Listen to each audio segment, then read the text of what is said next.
Welcome to the Business Blast podcast. I'm your host, Tyler Wagner. This episode is brought to you by Wags Media. Wags Media provides you with everything you need to generate more customers and grow your brand. Head on over to wagsmedia.com, wagsmedia.com to enter a contest where you can win a free, done-for-you custom website valued at $2,500 for a limited time only. Now, let's jump into the episode.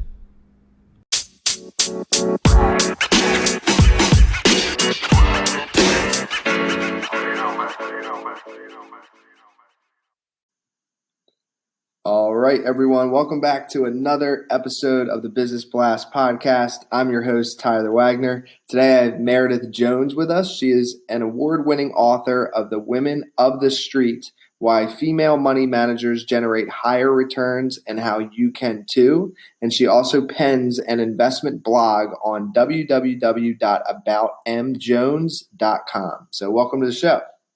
Thanks for having me. Of course. Grateful to have you here, Meredith. I'm excited for this one. I think it's going to be a lot of fun. And I'll dive in. The first question I have for you is, what is the best story from your life that has an underlying valuable message? That is a great question. I would have to say that it is really somewhat remarkable that I am in the industry that I'm in, the investment industry. And that's because I grew up really poor in somewhat rural Alabama. And I'm a woman. And you put all of those things together, and it means that it's really unusual to find someone with my background in the investment industry. But when I was growing up, I had certain things that were working in my favor that made this journey possible. Number one, my mom is a retired math professor. So unlike many girls who tend to shy away from STEM topics, I was not allowed to do that. In fact, when I attempted to fail a trigonometry class, my mom threatened me with a convent if I didn't go back and excel at it. In addition, I had a junior high school teacher who, for some reason, decided to teach a bunch of semi-rural Alabama kids how to research and trade stocks in the 1980s in Alabama. That's pretty remarkable. And then also my grandparents gifted me with a small part of my great uncle's inheritance and allowed me to manage the money myself, which I'll admit I did a terrible job of that. I spent all of it on 80s fabulous clothing, and so maybe that wasn't the best decision on their part. But if it hadn't been for those things, I wouldn't be comfortable with numbers and math and statistics. I wouldn't have probably ever applied for this job in the first place. And I wouldn't have had the experience and knowledge to get an entry-level position in investing. And so I think what that goes to show is that this is a career that's open for lots of different people, not just old white dudes, which is what you tend to see, if people have the right experiences and right opportunities when they're growing up. Yes. And so I wonder how much those 80s clothes are worth now. It may have been a good investment. I was very Cyndi Lauper-esque, so they're kind of out there. The next one I have for you, Meredith, is, what is the most valuable piece of information that we should know that is within your expertise or industry? So I think one of the things that people intuitively know, but maybe they don't, it doesn't float to the front of their mind, is just how male dominated my industry is. Roughly 95% of the people that take risk with investment capital are men. And that number hasn't really changed a lot over the years. And the thing that makes that particularly problematic is the fact that because we don't have more women and more people of color in my industry, we're all actually poor because of it. We're leaving investment returns on the table. We're not funding companies that might make investments in certain communities that could use the economic uplift. We're not making investments in companies that might be more profitable than the companies that are getting investment these days. And so both Wall Street is losing out and Main Street is losing out too. And what's your best piece of overall business advice? And if you want to kind of keep it in the industry, like maybe if somebody was just starting out in the financial or investment industry, what would you tell them? I think I would tell them that they have to get to what's really important to them. I think a lot of people tend to look at the investment industry and they think that we're just a bunch of crazy guys who are into hookers and blow. Maybe they've seen the Wolf of Wall Street. And they think that it's all, screwing people over to make a buck and hard partying and things like that. I think the thing that you have to do is you have to figure out who you're really helping when you're in business. And the thing that I know is that the work that I do, I'm always thinking about the person who's on the other end of that. So I think of the work that I do as I'm helping people be able to retire securely. I'm helping universities be able to fund scholarships for deserving kids so they can get a better education. And so I think you have to look past the shiny veneer that you may be fed about a particular industry and figure out if it's something that can fit your passion. And you may be surprised once you do that additional digging. And by the way, that is a great movie, though.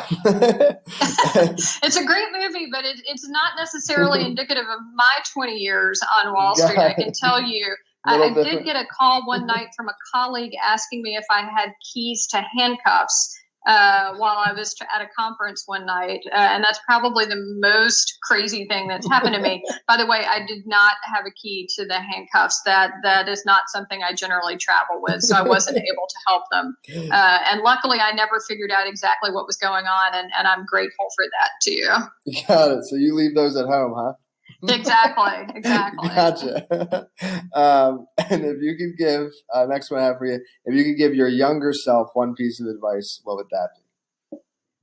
Stop apologizing so much. And I see this from a lot of women in all industries, but it was particularly true of me. I think that I could feel guilt and responsibility for an amazing array of stuff that was not my fault. And so early on in my career, I apologized for everything. And it took a long time for me to finally realize that I wasn't that powerful.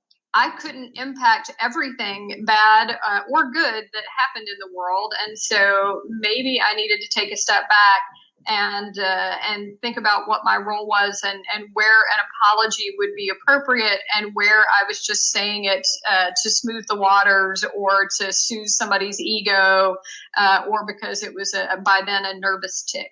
So don't take responsibility for everything. Take responsibility for the stuff that is yours. And that could lead in or partly lead into the next one. So in your opinion, what is the key to happiness?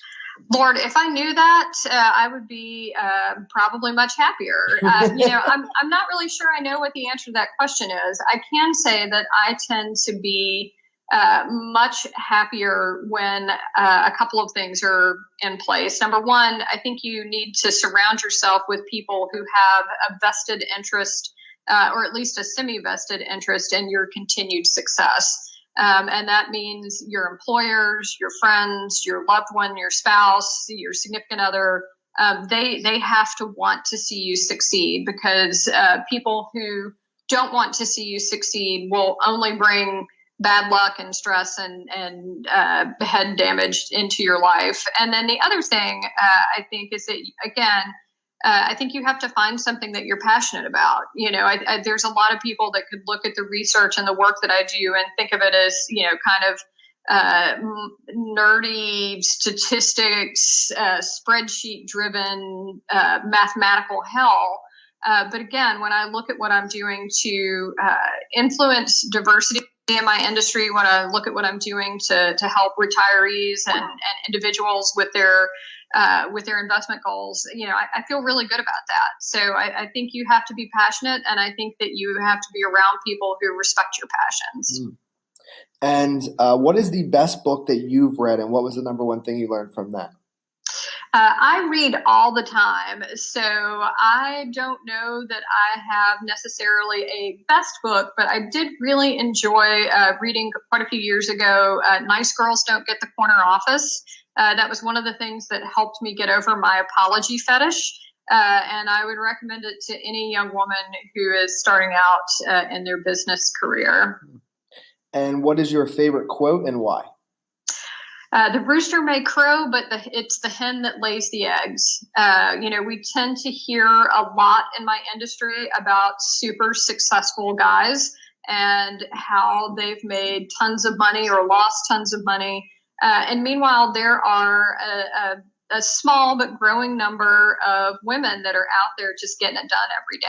And that quote really embodies that. Yeah. Thank you so much for coming on. The last one that I have for you before we let you go, Meredith, is where is the best place for people to find you online? You can look for me on my website, www.aboutimjones.com, or you can find me on Twitter with the world's most convoluted Twitter ID, which is MJ_Meredith_J. Gotcha. Thank you again for joining us. We appreciate it. Thank you. The podcast you just heard was published with Anchor. Got something you want to say to the creator of this show? Send them a voice message using the Anchor app, free for iOS and Android.